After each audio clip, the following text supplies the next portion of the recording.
Bom dia, gente. Hoje é dia 1º de novembro. A gente já guardou um dia para comentar, para ver um pouquinho da reação dos mercados, para dar a nossa visão inicial.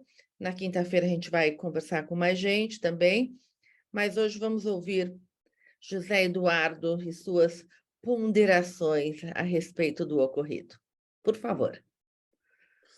Oi, meninas, bom dia. Agora, como disse a Maria Helena, dia 1º de novembro, 10h51 da manhã, sempre bom colocar data e horário naquilo que a gente está comentando, e falar um pouco sobre o que o resultado das eleições implica na nossa alocação e na nossa estratégia de investimentos, né?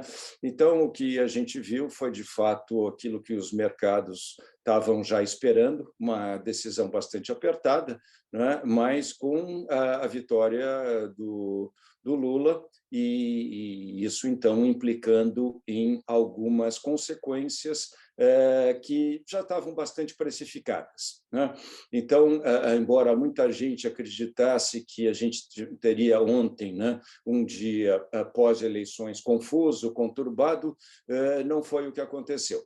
Principalmente os ativos de risco tiveram um resultado bastante positivo, começando pelo dólar, né, que subiu mais de 2%. O dólar, na verdade, desculpa, o real, que subiu mais de 2% contra o dólar, né? O real foi a moeda que mais subiu contra o dólar no dia de ontem.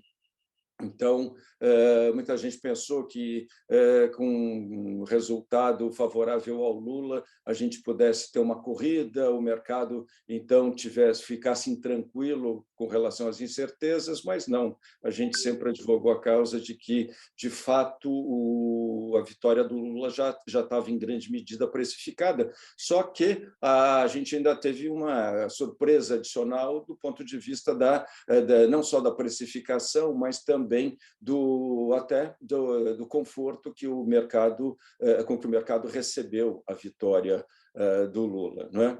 Então, o dólar caiu, a bolsa subiu ontem 1,3%, e os juros longos todos fecharam, ou seja, em linha com a redução de risco, o prêmio pago pelo longo prazo acabou sendo reduzido, o que demonstra também que, do lado da renda fixa, houve uma adaptação favorável ao que aconteceu.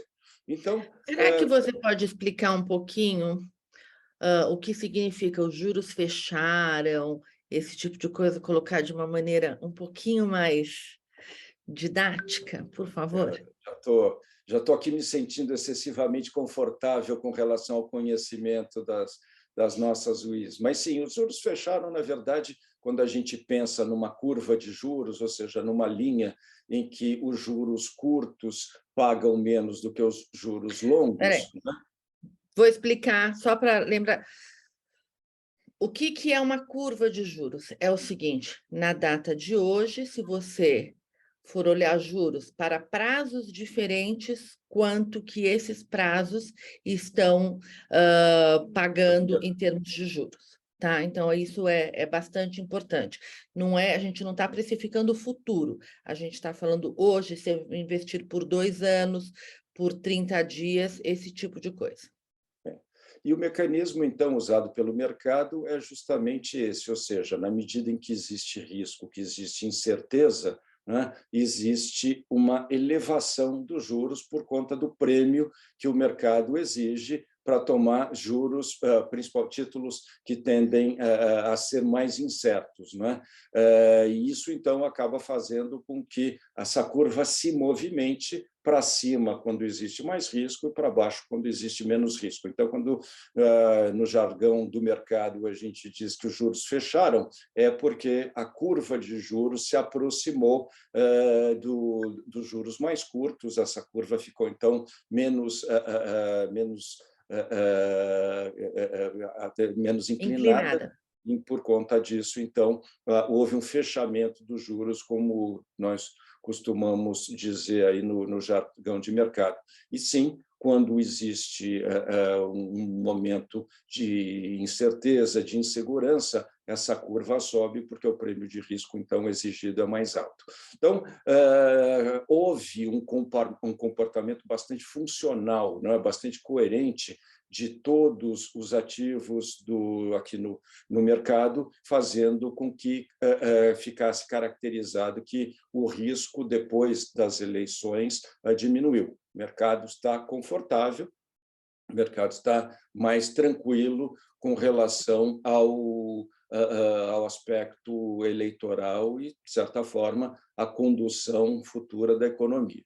O que acontece agora também, e que não é um aspecto econômico, mas que impacta diretamente na economia e na perspectiva, é a manifestação, esses bloqueios de rodovia que estão havendo, principalmente nas regiões sul e sudeste, também um pouco no centro-oeste, que, de certa forma, demonstram um certo desconforto e uma não aceitação com relação ao resultado das eleições, mas até agora não houve nenhuma base, não houve nenhuma evidência jurídica que possa ser alegada no sentido de anular ou desqualificar as eleições. Então, é muito mais um movimento que parece ser isolado dos caminhoneiros, mas que não representa, nesse momento, um risco à consolidação aí do resultado das urnas, né? Se isso mudar, se isso tiver uma expansão ou, de alguma forma, alcançar outros setores, pode ser que isso acabe trazendo um certo risco adicional, mas hoje, agora, quase 11 horas da manhã, não está havendo nenhum tipo de indicação nesse sentido. Né? Quer dizer, aparentemente, o que a gente está vendo agora é aquilo que efetivamente vai acontecer, e se o presidente se manifestar no sentido de aceitar, mesmo criticando o sistema eleitoral, mesmo fazendo aí todas as ponderações que já são esperadas, o que vai acontecer é que o mercado tende outra vez a se acalmar.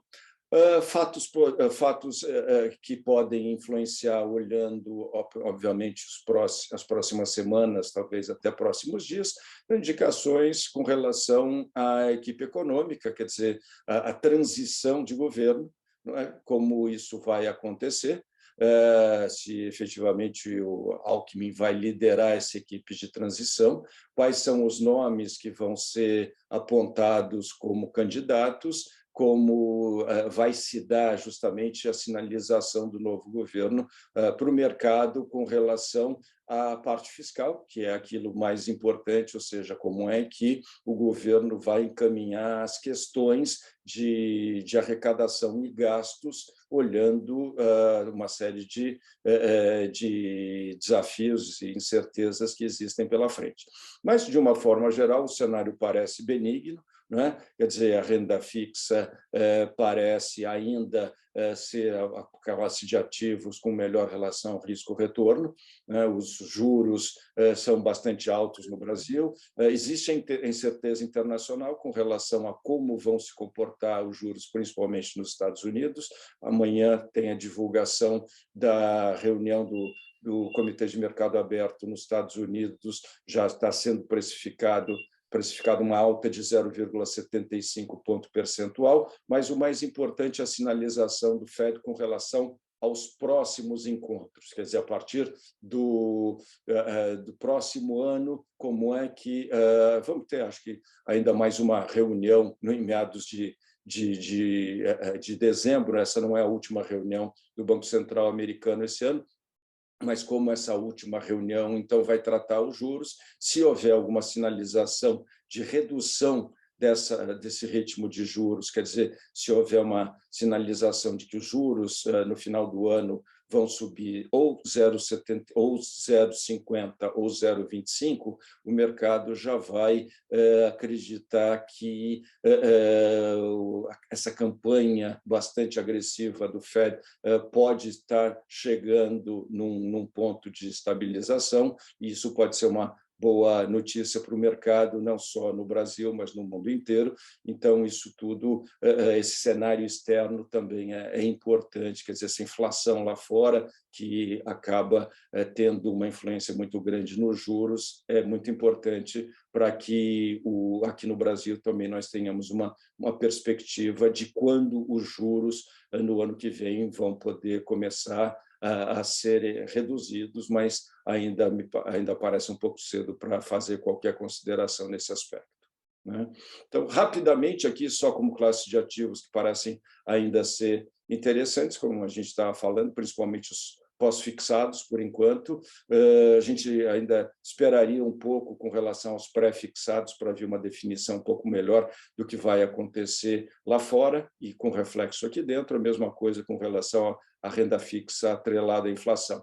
Os multimercados são bastante ágeis, bastante flexíveis, têm apresentado um resultado fabuloso esse ano, então nós continuamos acreditando que ainda existe espaço para os multimercados, e esse espaço pode ser até crescente na medida em que os juros aqui no Brasil, em algum momento, comecem a cair, porque aí a liberdade dos multimercados acaba sendo também bastante importante para se gerar resultados positivos. E a renda variável, ainda na dependência de alguns fatores bastante importantes, pode ser que a gente tenha aí uma alta interessante agora, na medida em que a gente veja nomes da equipe econômica, principalmente se esses nomes forem bem aceitos pelos mercados, se houver alguma indicação de que esses nomes vão respeitar a disciplina fiscal, que não vai ser um governo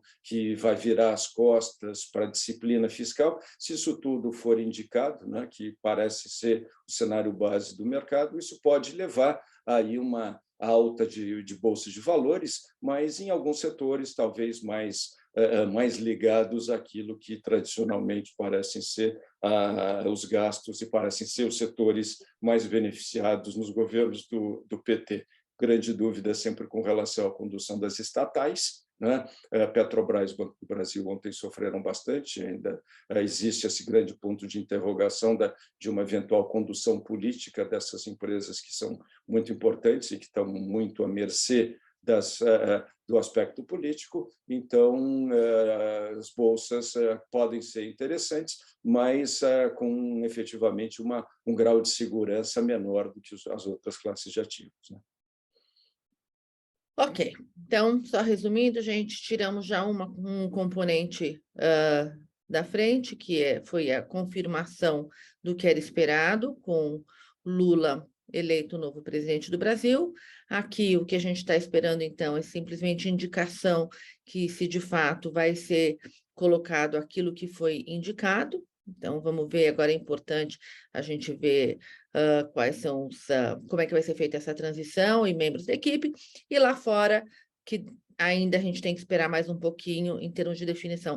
O Focus essa semana também veio sem surpresas, né? Também veio sem grandes coisas, acho que IPCA subiu 0,01, então nada de importante. Então vamos ver as próximas semanas e a gente vai colocando para todas aqui, tentando indicar um pouquinho o que está acontecendo. É isso?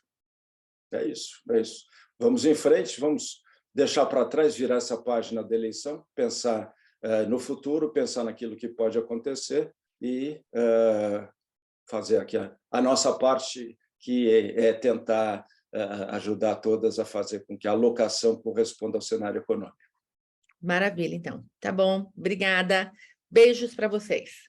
Tchau, gente.